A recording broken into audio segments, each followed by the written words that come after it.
YCP మాజీ MP Gorantla Madhav వ్యవహారంలో గుంటూరులో 11 మంది పోలీసులు సస్పెన్షన్పై వైసీపీ నేత పేర్ని నాని తీవ్రస్థాయిలో స్పందించారు. మచిలీపట్నంలోని పార్టీ కార్యాలయంలో విలేకరుల సమావేశంలో ఆయన మాట్లాడుతూ తండ్రి కొడుకులను పవన్ కళ్యాణ్ నమ్ముకుంటే పోలీసులకు ఏ గతి పడుతుందో కళ్ళెదుటే కనిపిస్తోందని అన్నారు.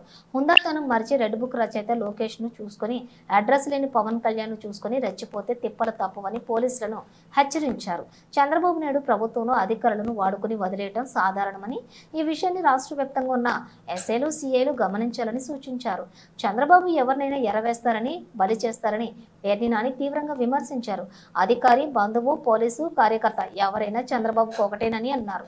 కేవలం కార్యకర్తలకు మెప్పించడానికే 11 మంది పోలీసులకు శిక్ష విధించడం ఏంటని ఆయన ప్రశ్నించారు.